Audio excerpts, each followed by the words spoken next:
히브리서 1장 1절인데 우리 히브리서에 참 보면 볼수록 그 안에 있는 내용이 너무 값지다는 생각이 들어요. 그래서 오늘 히브리서 1장 1절에서 3절까지만 같이 보도록 하겠습니다. 히브리서에서 제일 많이 느껴진 부분을 얘기하려면은 사랑이라는 그 단어가 제일 강하게 다가오는 것 같아요. 그래서 여러분 히브리서 이렇게 읽어본 적 다 있으시죠? 다 그러면 안 되겠네요. 읽어본 분도 계시죠? 근데 그 1장 1절에 아주 짧은 구절인데요. 그 안에 굉장히 많은 내용이 내포하고 있다는, 그 많은 내용이 있다는 것을 느끼게 돼서 오늘은 그 앞에 1절, 2절만 같이 보도록 하겠습니다. 여러분, 그 히브리서 1장 1절, 그 앞에서 자꾸 그러지 마세요. 1장 1절에 보면은 앞에 있는 구절이 나옵니다. 하나님께서는 옛날에는 예언자들을 통하여 여러 번에 걸쳐 여러 가지 방법으로 우리 조상들에게 말씀하셨으나 이런 구절. 여러분, 이 구절에서 뭘 느끼십니까? 이 구절을 계속 읽다 보면요, 이게 얼마나 힘든 일인지 알게 돼요. 아까 우리 주영란 성찬의 말씀으로 이 삶을 통해서 예수님의 사랑에 대해서 나눠주셨어요. 근데 굉장히 짧은 구절인데요. 이 구절은 하나님이 우리한테 뭘 하셨는지를 적고 있습니다. 오늘 이 구절만 가지고 같이 말씀을 나눌까 해요. 하나님께서 여러 번에 걸쳐 말씀하셨으나, 이제는 마이크까지. 여러분, 누구에게 여러 번에 걸쳐서 얘기한 적 있으세요? 누구에게 주로 여러 번에 걸쳐 얘기하십니까? 네? 아이들한테요. 뭘 주로 얘기하세요? 여러 번에 걸쳐서요. 하지마.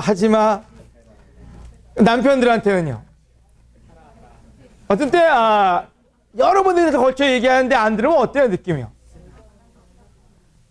네? 답답해서 끝내요? 싱글들은 답답한 대로 끝내야 돼요. 근데 부부는 어때요? 어떻게 싸워요? 그건 얘기하지 마세요. 여러 가지 방법으로 싸워요. 근데 놀랍게 하나님께서는 여러 번에 걸쳐서라는 표현을 썼어요. 여러 번에 걸쳐서 말씀하셨으나, 이런 표현이 나와요. 여러분, 이 말은 사랑이 없이는 불가능하다는 생각이 들었어요. 오늘 첫 번째 포인트는 여러 번에 걸쳐서요. 여러 번에, how many times, 얼마나 많은 시간을 얘기했느냐. 하나님이 구약의 그 모든 역사를 보면요, 구약의 역사는 하나님의 메시지가 담겨져 있어요. 거기에는 외국 왕을 통해서도, 아니면 당나귀를 통해서도, 아니면은 천재지변을 통해서도 하나님은 계속해서 우리에게 메시지를 전달하셨다고 나옵니다. 근데 신약에 와서 얘기하기를 예수님은 너희 조상들이, 이스라엘의 그 조상들이 그렇게 많이 얘기해도 듣지 않았다고요. 근데 그 숫자를 본다고 구약을 읽으면 읽을수록 우리가 이해하게 돼요. 얼마나 많은 방법으로 하나님이 우리에게 대화를 청하셨는지, 얼마나 많은 방법으로 우리에게 중요한 메시지를 전달했는지요. 근데 놀랍게도 참 안 들어요. 그래서 구약에는 호세아나 또 말라기 또 학개 여러 책을 볼 때마다 하나님이 그 시도하는 게 얼마나 긴 시간을 어렵게 얘기했는지를 나옵니다. 근데 문제는 우리들이에요. 우리는 예수님을 따르고 하나님을 따른다고 하면서 하나님의 사랑은 배우지 않을 때가 너무 많은 것 같아요. 오늘 이 시간 하나님의 사랑도 보는 시간이 되지만 우리가 사랑을 배울 수 있는 시간이 되면 좋을 것 같아요. 교회를 다니는 게 크리스찬이 아니라 하나님의 성품을 배워가는 게 크리스찬이기 때문에, 우리가 성경책을 들고 기도를 한다고 해서 크리스찬이라고 일컬음을 받을 수 있는 게 아니라 예수님을 닮아갈 때 우리가 크리스찬이라고 또 제자라고 불림을 받을 수가 있거든요.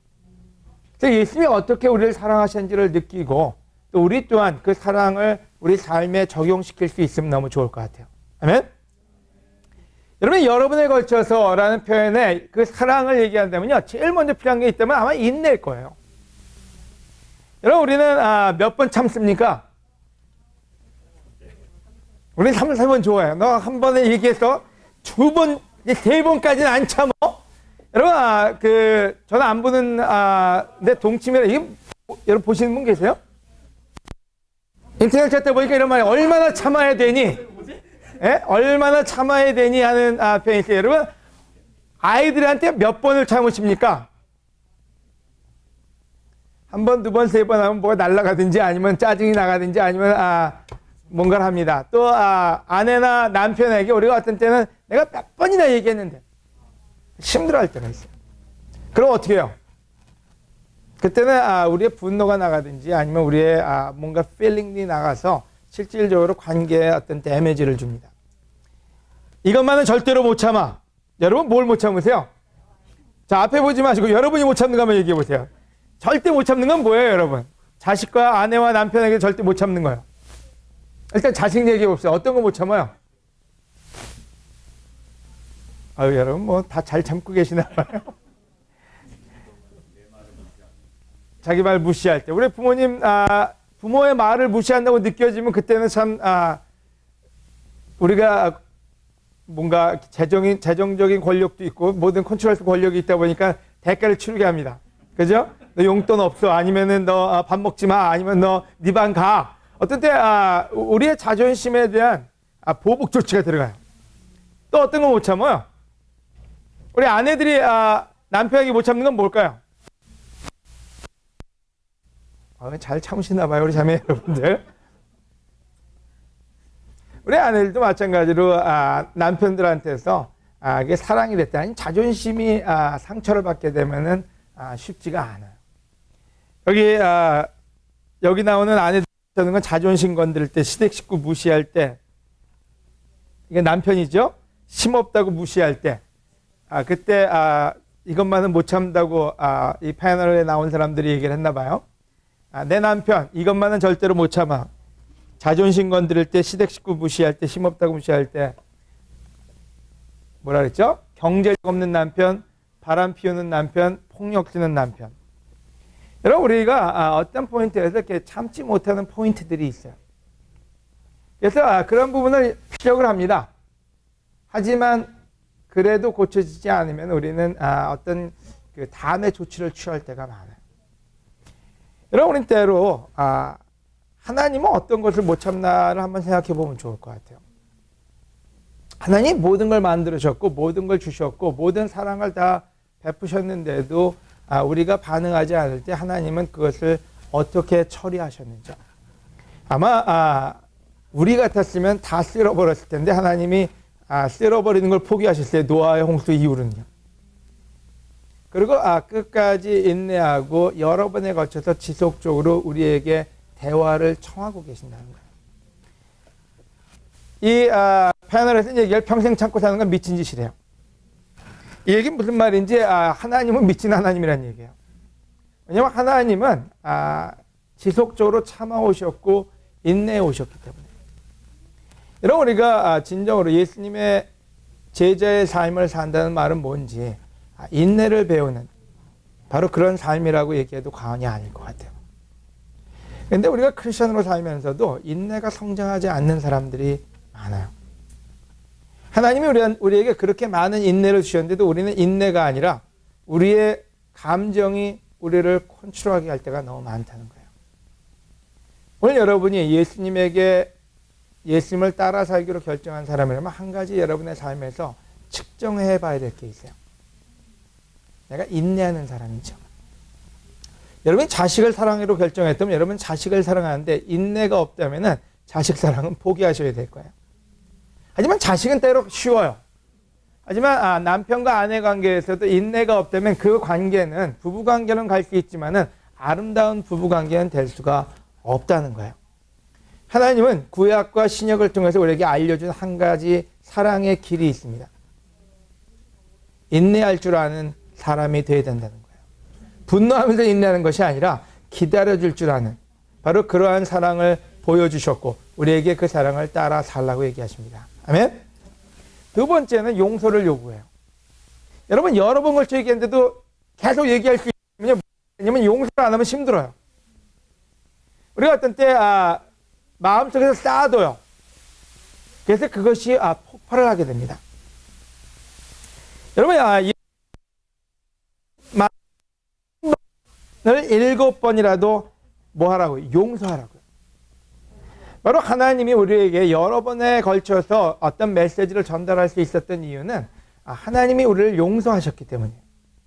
하지만 그렇지 않다면 한 번, 두 번, 세 번 쉬고 그 다음에는 끝을 내실 수도 있다는 겁니다. 어떤 영국의 웰링턴 장군이 어떤 스토리를 누가 그림으로 그려놨더라고요. 그래서 제가 요즘 웹툰들을 좋아하시는 사람도 있길래 웹툰을 그냥 가져왔습니다. 영국의 웰링턴 장군이 구제불능인 병사를 사형시키기 전에 마지막으로 말을 했답니다. 우리 웹툰 좋아하는 사람이 던이죠? 던 어디 있죠? 읽어주세요. 일어나서 크게. 일본 작품 아니어도 괜찮죠?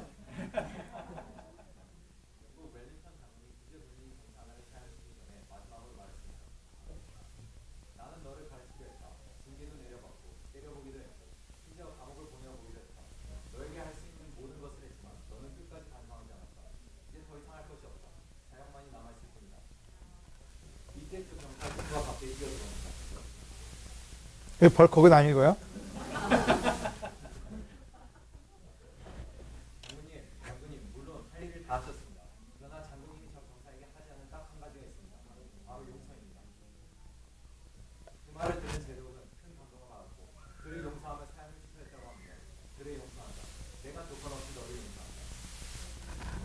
그 어떤 분에게도 달라지지 않았던 이 감정은 그 완전히 달라져 새 사람이 되었다고 합니다. 세상에서 가장 어려운 일일 수도 있습니다. 용서.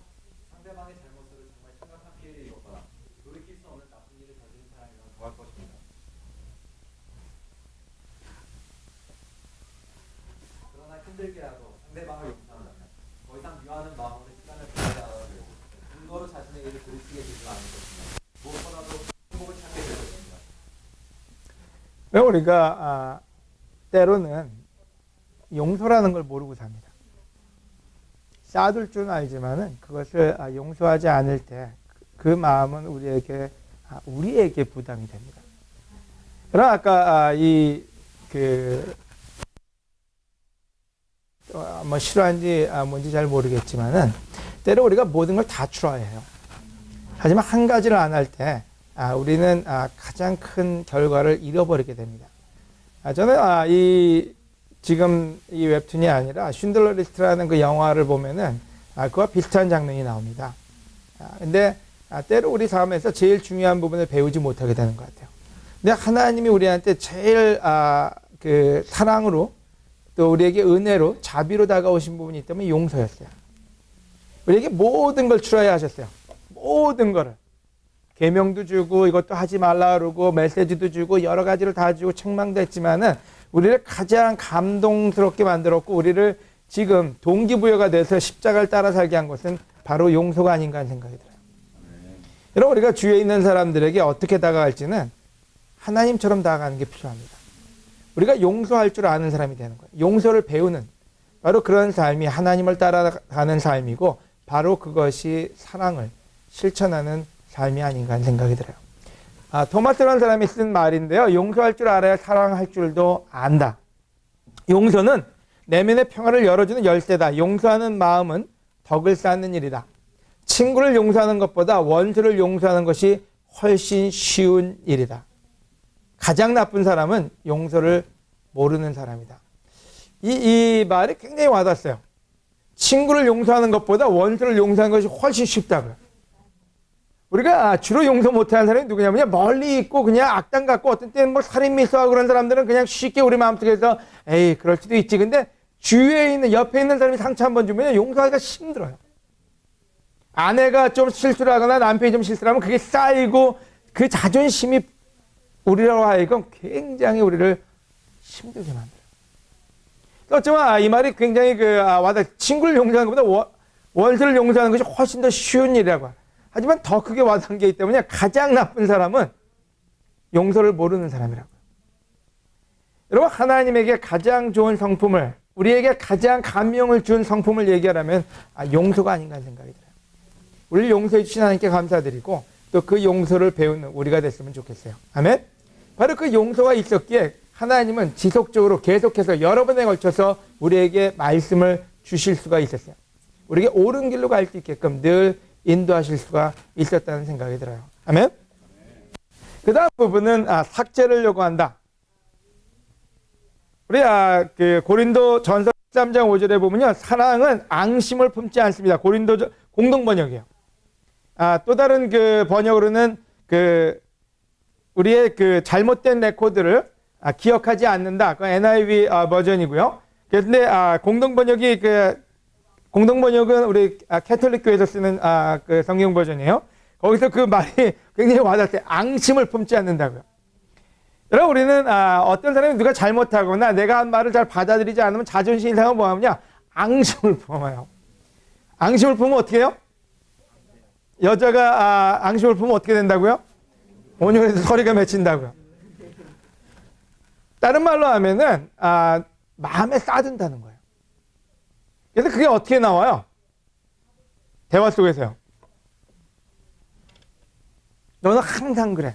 넌 맨날 그래. 너는 그런 이런 말들이 하면 그 말이 꼭 나와요. 너는 항상 늘 맨날 내가 너 그럴 줄 알았어. 근데 그 말은 또 그 듣는 사람을 굉장히 무너뜨려요. 내가 언제 맨날 그랬다고. 내가 언제 항상 그랬다고. 왜 나를 그런 식으로 레이블링 하느냐. 그러면서 굉장히 싸움을 유발하는 한 부분이 되고 말아요. 근데 놀랍게도 하나님의 성품 중에 하나가 뭔지 잘못된 레코드를 기억하지 않겠다고 의지해요. 치매가 걸린 게 아니라 본인의 의지로 우리가 잘못한 것을 용서하고 나면 잊어버리시겠다는 게 하나님의 의지예요. 바로 그래서 여러 번 할 수가 있었던 거예요. 우리가 여러 번을 못하는 이유는 한 번, 두 번, 세 번까지 했는데 그래서 화가 나는 거거든요. 근데 하나님은 그 부분을, 그 레코드를 삭제하시겠다 그랬어요. 여러분이 사랑을 하고 싶다면 한 가지 배워야 될 캐릭터가 있어요. 삭제하는 거예요. 우리는 어떤 데 삭제하지 않고 이만큼 쌓아둬요. 차곡차곡 쌓아둬요. 결혼하기 시작해가지고 첫날 밤부터 잘못한 거 하나씩 기록해뒀다가 나중에 쓸만할 때 꺼내가지고 증거로 네가 이런 사람이잖아 하고 내놓고 만다는 거예요. 하지만 놀랍게 하나님은 모든 거를 딜리트 하신다 그랬어요. 여러분, 우리가 제일 그 검찰에서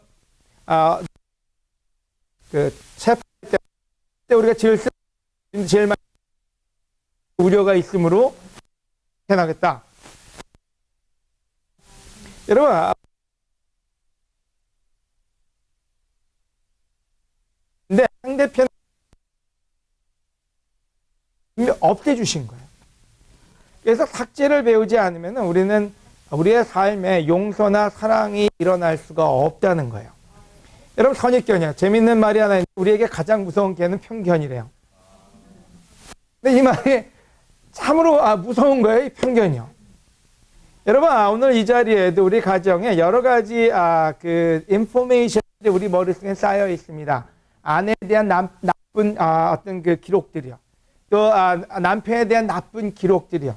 우리가 가진 서로에 대한 어떤 편견, 선입견들이 펼쳐져 있어요. 근데 누굴 볼 때 정상으로 안 봐요. 벌써 그 사람이 아무리 새롭게 살고 싶어도 벌써 여러분 머리에는 빨간 줄이 거 있어요. 하지만 놀랍게 하나님은 그걸 안 하신대요. 하나님은 우리의 그 레코드를 지워놓고 우리를 볼 때 늘 새롭게 봐주신다는 거예요. 하나님과 같은 사랑, 하나님에게 배우고 싶은 사랑이 있다면 바로 우리 삶에 적용시킬 수 있는 이 부분이 아닌가 하는 생각이 듭니다. 여러분의 삶에 한번 생각해 보면 좋을 것 같아요. 여러분이 지금 용서하기 힘든 사람, 사랑하기 힘든 사람, 꿈을 꾸기 힘든 사람은 누군지요? 그들에게 가지고 있는 레코드는 뭔지요?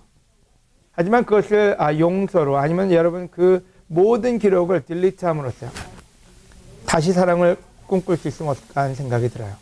아멘? 희망을 요구한다. 여러분 여러 번 얘기하려면은 희망이 있어야 돼요. 재밌게도 사랑의 그 항목 중에는요, 사랑은 모든 것을 덮어주고 모든 것을 믿으며 모든 것을 바란다는 표현이 나와요. 우리는 희망이 없으면은 여러 번 얘기하지 않습니다. 우리가 어떤 때 저도 누굴 도와주다 보면 한 번 얘기하고 두 번 얘기하는데 안 들으면 왜요? 얘기해도 안 되니까요. 우리가 영어로는 그런 말을 씁니다. I'm done. 돈이 아니라 done. 나 끝났다. 난 더 이상 나 인벌브하고 싶지 않아. 난 더 이상 얘기하고 싶지 않아. 저 사람하고 이제 더 이상 그 문제에 대해서는 that's it. 희망이 없으면 우리는 여러 번을 거쳐서 얘기하지 않아요. 여러분 자녀들을 키우다 보면요 쉽지 않습니다. 여러분 어떤 때는 얘가 뭐가 될지 걱정도 되고 그래서 우리는 어떤 때 그냥 셧다운 완전히 우리 마음을 닫아버릴 때가 있어요. 하지만 하나님의 놀라운 성품은 희망을 버리지 않았다는 거예요. 누구에게? 바로 여러분에게, 저에게. 여러분 모든 사람이 우리를 포기해도 하나님 우리를 포기하지 않으셨다는 거예요. 우리가 때로는 세상이 주는 거는 조금만 잘못해도 그 필링이 옵니다. 우리에 대해 실망한 필링이, 우리가 직장에서든 아니면 사회에서든 아니면 어떤 때 무대에 올라가서 뭘 하고 나면요 사람들의 그 필링이 와요. 조금만 거부하는 느낌이나 조금만 우리를 그들의 삶 뭐랄까요 좀 경멸하는 아니면 좀 무시하는 필링이 오면은 그때 굉장히 힘듭니다. 근데 또 놀랍게 우리 하나님의 가장 큰 또 성품 중에 하나가 뭔지는 우리에게 대한 희망을 저버리지 않으신다는 거예요. 자, 우리가 우리를 믿지 못할 때도, 우리가 우리에 대해서 희망이 없을 때도 하나님은 그 희망을 프로바이드 해주시고요. 바로 그게 우리를 변화시키는 원동력이 됐다는 생각이 들어요. 바로 그것 때문에, 그 희망이 있기 때문에 하나님은 끊이지 않고 계속해서 여러 가지 방법으로 우리에게 여러 번에 걸쳐서 얘기를 해주셨던 거예요. 우리가 변할 수 있게끔. 여러분 우리의 자녀들에게, 우리 아내에게, 남편에게 여러분이 해야 될 게 있다면 희망을 버리지 않는 거예요. 우리가 어떤 때는 살자고 내가 10년을 같이 살았는데 20년을 같이 살았는데 내가 애를 키우다 보니까 얘는 희망이 없어 하고 우리 마음속에서 접을 때가 있어요. 하지만 하나님을 믿기에, 하나님의 사랑을 믿기에 하나님의 방법으로 여러분의 희망을 키워가시기를 권해드립니다. 아멘.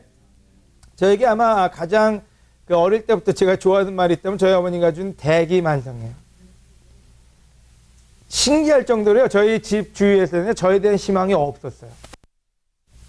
저희 주위에 있는 친척도 그렇고 제 주위에 있는 저도 마찬가지지만 저 스스로에 대해서 저에 대한 희망이 별로 없어요. 얼굴은 새카맣겠었고요. 어릴 때부터. 커서 새카매진 게 아니라 어릴 때부터 새카맸어요.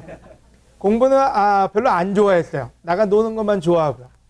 그래서 한국적인 정서 안에서는 쟤는 뭐가 될까가 퀘스천 마크가 늘 쫓아다녔어요. 근데 놀랍게도 저희 어머님의 이 말이 저한테는 굉장히 큰 희망이 됐고 그게 하나님의 뷰에 하나님을 보는 뷰도 많이 달라졌던 것 같아요. 너는 큰 그릇이 될 거기 때문에 천천히 자라는 것뿐이다는 그 희망이 저에게는 저에게까지 희망이 전달됐고요. 그게 저에게 지금의 삶을 주지 않았나 생각이 들어요. 여러분 하나님의 성품은 우리를 보는 눈이 다르다는 겁니다. 그래서 오늘 특별히 여러 번에 걸쳐서는 말의 의미를 잘 생각해 보면 좋을 것 같아요.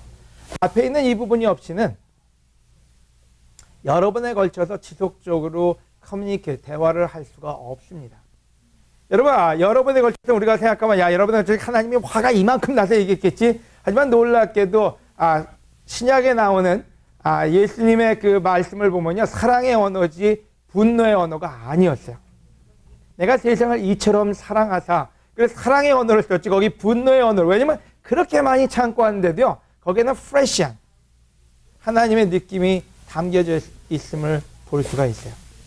하나님의 성품이 우리의 성품이 되는 하나님의 아들이 또 딸들이 되시기를 권해드립니다. 아멘.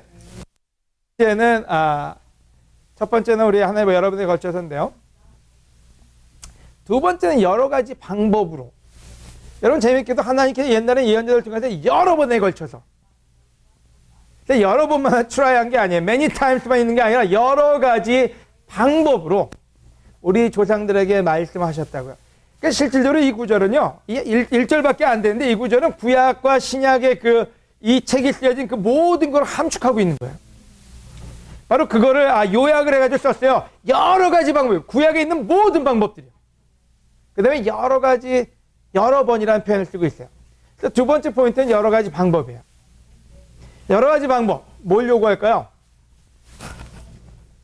여러분, 하나님의 사랑은 한 방법이 아니었어요. 근데 우리가 주로 우리 방법이 있어요. 그래서 그 방법이 안 먹히면은 frustrate 되고, 그 다음에는 분노를 유발하고, 그 다음에는 다른 길을 모색합니다. 버리든지 찢어지든지 헤어지든지 아니면 금을 긋든지. 왜요? 내가 한 방법을 썼는데 우리에게는 우리의 사랑의 방법이 있어요. 하나님도 하나님의 사랑의 방법이 있는데, 놀랍게도 하나님은 그 방법으로 여러 가지 방법을 사용하셨다고 얘기해요. 그래서 실질적으로 하나님의 방법이 하나다 이렇게 얘기할 수가 없어요. 여러분, 여러 가지 방법이란 말은 생각을 요구해요. 여러분, 언제 여러분의 주위에 있는 사람에게서 사랑을, 여러분, 때로 우리가 선물을 주면 좋아해요. 근데 생각을 깊이 하고 준 선물은 더 좋아요.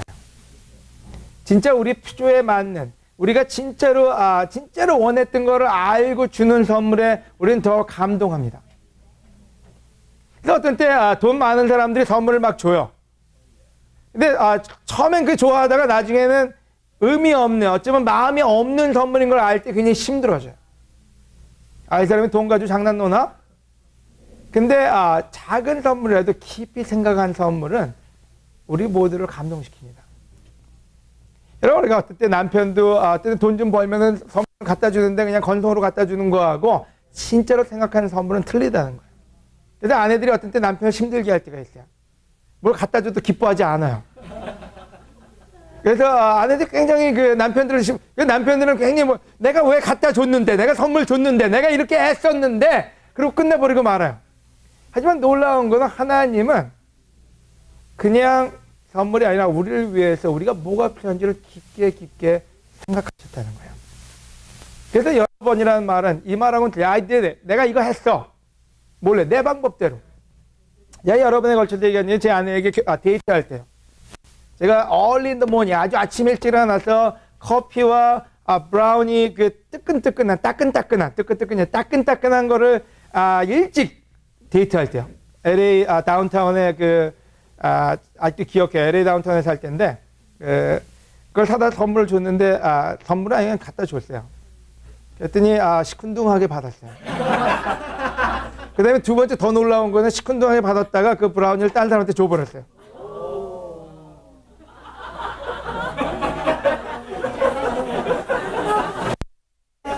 난 내 방법대로 사랑을 전달했는데, 무시당했어요.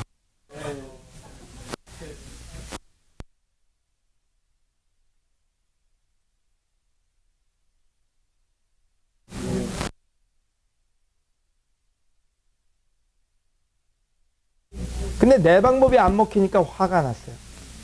내가 이렇게 했는데. 여러분, 우리는 어떤 때 고르라 그래요. 자, 밑에 있는 거 3개 중에 하나 고르세요. 1번 my way, 2번 my way, or my way. Pick one. 한 가지 고르라고요. 어떤 때 우리가 아내나 남편이나 자식한테 똑같은 방법을 써요. 내가 했다고. 그래서 어떤 때 우리를 분노하게 하는 게 뭔지 알아요? 안 했는 게 아니라 했거든요. 내가 했는데 왜 그래? 내가 줬는데 왜 그래? 우리가 어떤 때 그 말을 굉장히 많이 해요. 내가 했잖아. 아주 그냥 애절하게 얘기해요. 내가 했잖아. 근데 안 먹혀요. 하나님은 자기 방법이 있는데도 그 방법에서 다른 방법을 계속 찾았어요. 바로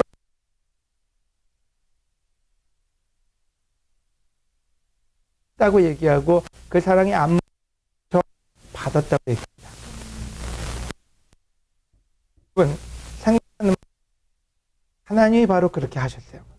그래서 우리가 성경에서 배울 수 있는 게 뭐냐? 하나님이 어떻게 우리를 사랑했고 어떤 방법으로 사랑했는지를 깊게 공부하는 게 바로 우리가 예수님을 따라가는 삶이라는 거예요. 아멘? 생각하고 또 생각하고. 성공 비결로 나오는 게 저거예요. 지금 이렇게 찾아보면요. 생각을 다르게 해라. 괴짜처럼 생각해라. 또 다른 말은요. 생각하라. 그러면 부자가 되리라. 단순하게 생각하라. 멈춰라. 생각하라. 여러분, 왜 이 말이 나온 줄 알아요? 돈을 벌기 위해서는 이렇게 해요. 책도 많아요. 돈 벌기 위해서는 그냥 머리가 팍팍 안 돌아가면 돌리기 위해서 설탕도 먹고 여러 가지 해서 돌려요. 근데 문제는 주위에 있는 사람을 사랑하기 위해서는 이걸 안 한다는 거예요.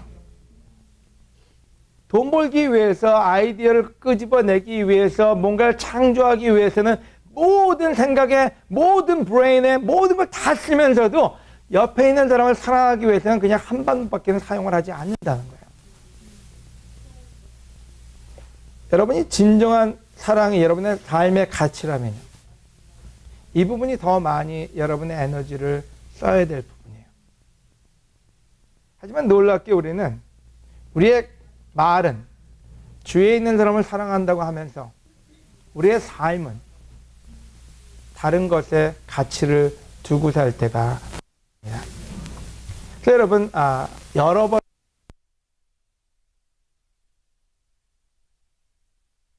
하셨다는 거예요. 예수님의 방법, 바로 그것이 우리가 배우고 싶은 방법. 예수님의 방법은요, 모든 방법을 다 썼고요. 맨 마지막에는 다음 포인트, 본인의 삶을 그냥 바치.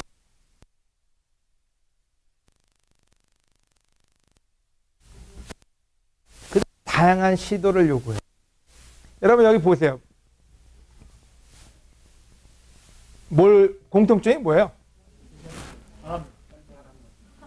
한 사람이 여러 가지 것을 시도하고 있어요. 왜요? 여러분 이거 해본 적 있으세요? 집에서?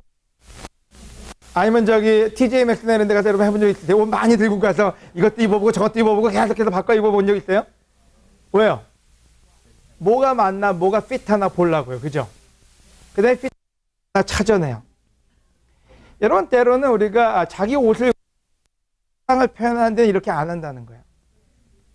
그냥 한 가지 방법, 내가 아는 방법 하나만 써먹지 실제로 무엇이 적용되는지는 고려하지 않을 때 우리는 서로에게 사랑을 주지 않고 우리의 아집을, 고집을 표현해버리고 말아요.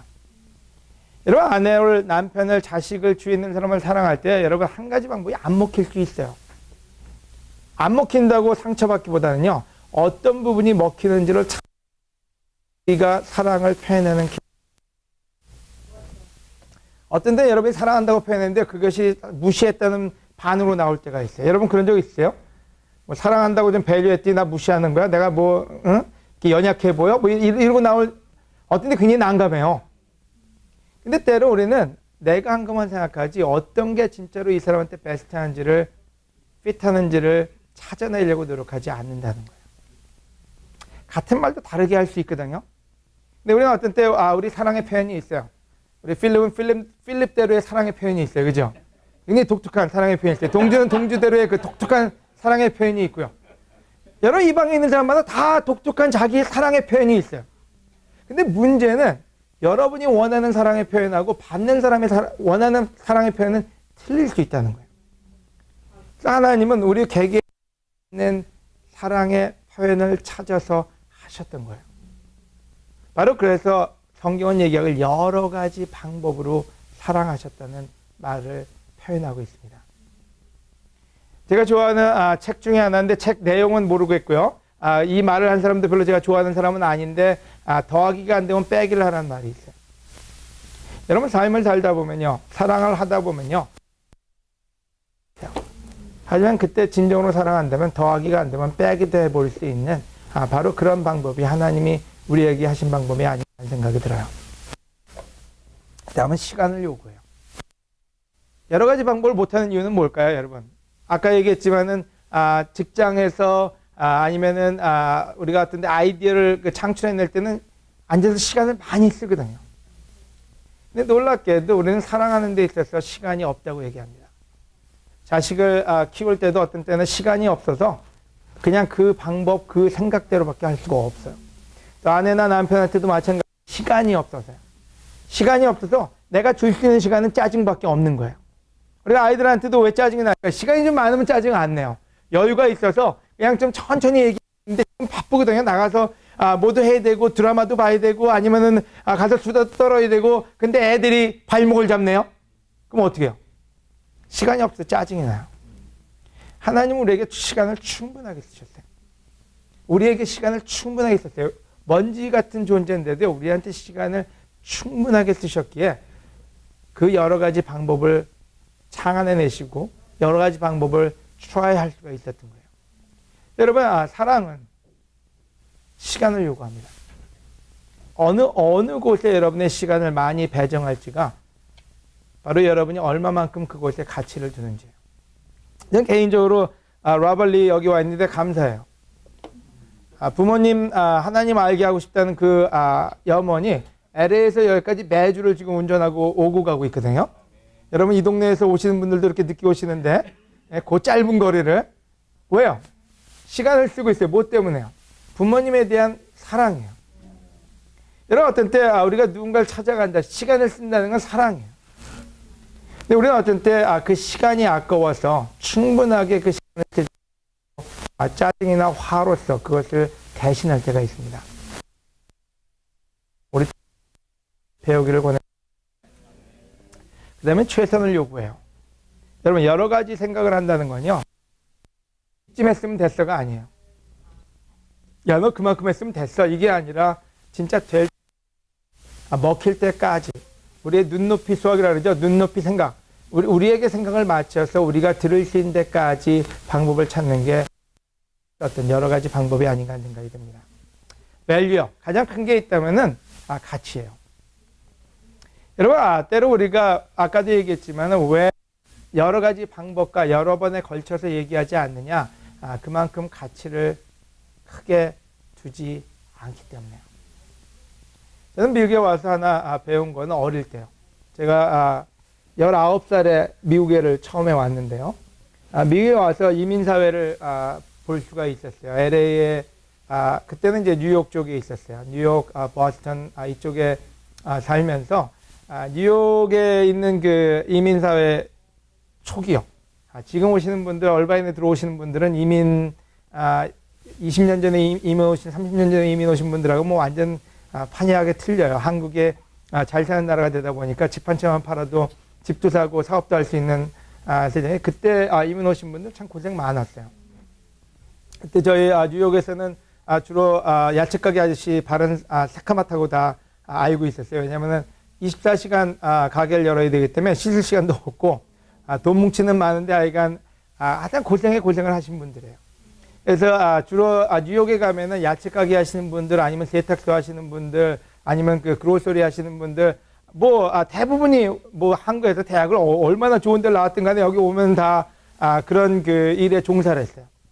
이제 저도 그 대학교 다니면서 아르바이트를 맨하탄에 가서 세탁소에서 일하고 또 야채 가게 일하는 친구들 뭐 주유소에서 일하는 친구들 많이 만날 수가 있었는데요. 그들이 왜 미국에 왔냐고 물어보면 모두가 다 동일하게 가족 때문이에요. 대부분이 다 자식 때문이에요. 자기 때문에 왔다는 사람은 거의 드물어요. 때문에 자식 어떻게 좀 잘 키워보려고 뭔가 새로운 기회를 주려고 왔다고요. 근데 신기할 정도로 자식들은 대부분 다 엉망이 됐었어요.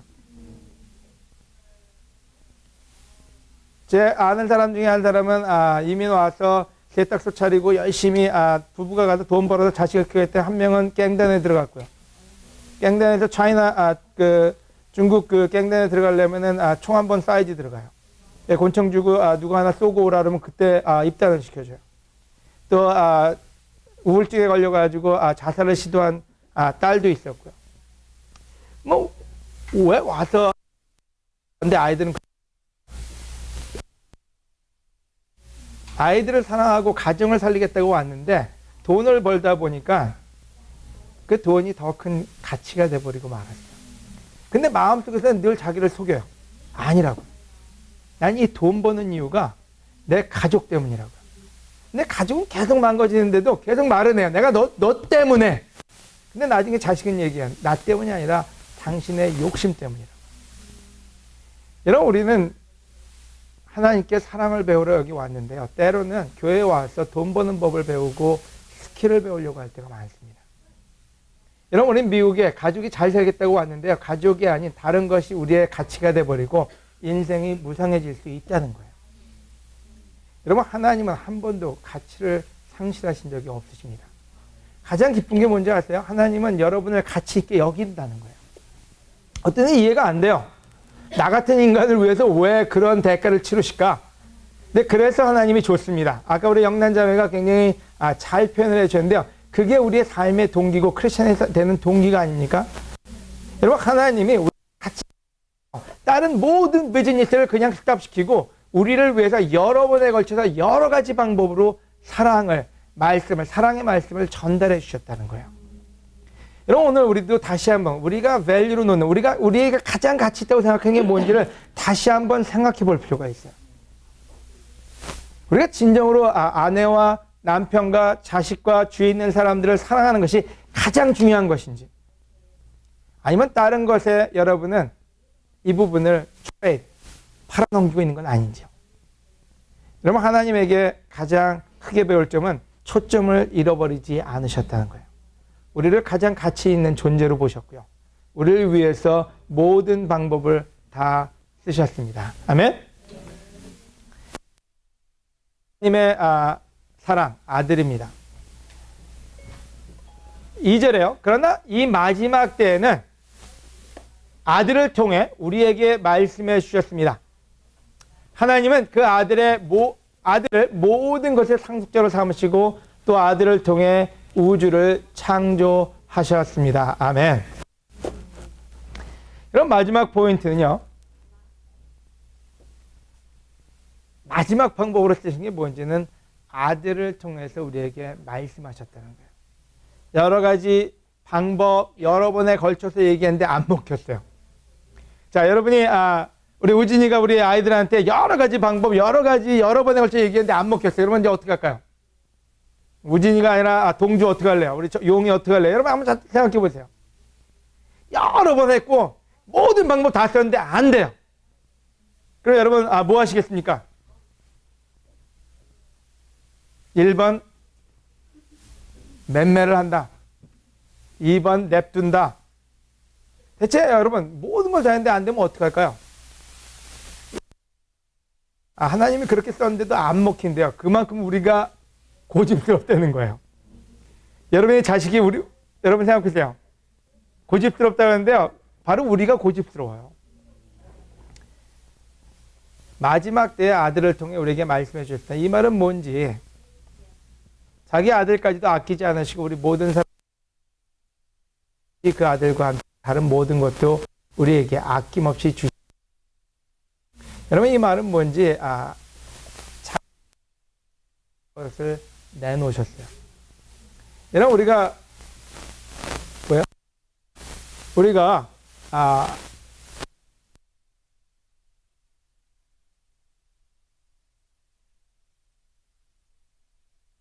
사랑하는 아들을 내놓으셨고 그를 사랑하는 것을 안다고요. One and only son, 하나밖에 없는 자기의 가장 소중한 아들이요. 바로 그것을 내놨을 때 우리는 그분이 우리를 사랑한다는 것을 압니다. 돈을 줬을 때도 아니고요. 땅을 줬을 때도 아니고요. 실질적으로 수없이 많은 승리를 줬을 때도 아니고요. 본인이 가장 소중하다고 자기 분신과 같은 자기 아들을 내놨을 때 우리는 사랑이 뭔지 알게 된다고요. 여러분 우리 주위에 있는 사람들은요. 돈을 자꾸 주거나 선물을 자꾸 주면요. 그것에 대해서 식상해집니다. 우리가 어떤 때 그것이 사랑이고 선물의 표현이라고 생각하지만 시간이 지나가면요. 그것 자체가 별로 의미가 없어져요. 물론 10년 만에 한 번 받으면 감동하겠죠.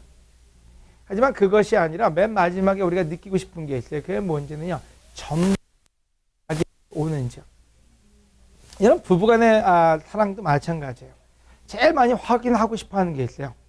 진짜 나만 사랑하는지. 안 그래요? 진짜로 나를 진심으로 사랑하는지. 근데 그걸 어떻게 알아요? 여러분 자녀도 마찬가지예요. 부모들한테 뭘 확인하고 싶어요? 진짜로 자기를 사랑하는지요. 여러분 애들은 다 불안한 마음이 있어요. 어떤 마음이요? 여러분 어릴 때 그런 마음 가져봤는지 모르겠는데 나 주워온 거 아닌가? 여러분 그런 생각 든 적 없어요? 집에서 더러우면요. 나는 주워왔나? 왜 나한테만 저러지? 다리 밑에서 데려온 거 아닌가? 뭐를 알고 싶은지는요. 진짜로 사랑하는지를 알고 싶어요. 여러분 하나님이 우리에게 주신 게 뭔지는 자기가 가장 소중하다고 생각하는 자기 아들을 내놓으셨다는 거예요. 여러분 오늘 여러분한테 한번 묻고 싶어요. 여러분한테 원하는 원인은 뭔지요? 여러분이 진짜로 버릴 수 없는 마지노선은 뭔지요? 여러분의 자식하고 대화하다가 여러분 시작됐을 때요. 여러분이 자존심 버릴 수 있는지요? 여러분 아내하고 남편하고 얘기하다가 여러분이 제일 마지막에 나오는 문제가 뭘까요? 여러분을 화나게 하는, 여러분을 신나게 하는, 여러분을 분노케 하는 그게 뭘까요? 여러분 자신이에요. 하지만 하나님은 자기 자신까지 내려놓으셨어요. 바로 그래서 우리는 그분이 우리를 사랑한다는 것을 압니다. 여러분 오늘 여러분이 진정한 사랑을 원한다면요. 하나님께 배우시기를 권해드립니다. 여러분 진정으로 여러분이 제자의 삶을 살고 싶다면요. 성경책을 읽는 사람이 아니라 하나님의 성품을 닮아가는 것입니다. 제자의 삶은 교회 다니는 삶이 아닙니다. 제자의 삶은 성경책 읽는 삶도 아닙니다. 제자의 삶은 예수님의 사랑을 배우고 실천하며 바로 그분의 모습이, 그분의 성품이 우리의 성품이 되는 것입니다. 아멘? 아무든지 나를 따라오려거든 자기를 부인하래요. 버리래요. 여러분 이거는 하나님이 우리한테 그렇게 하셨어요. 자기를 버리셨어요. 사람이 친구를 위해서 자기 목숨을 버리면 이보다 더 큰 사랑은 없다고요. 바로 하나님은, 예수님은 우리를 위해서 그의 목숨을 내놔서 우리가 사랑을 받고 있음을 확인시켜 주셨습니다. 오늘 이 시간 다시 한번 하나님께 감사를 드리면 좋을 것 같아요. 또 예수님께요. 왜요?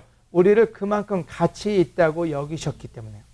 바로 그 가치 있는 그 우리를 위해서 모든 노력과 모든 방법을 아끼지 않으신 그분께 감사하는 그런 시간이 되셨으면 좋겠어요.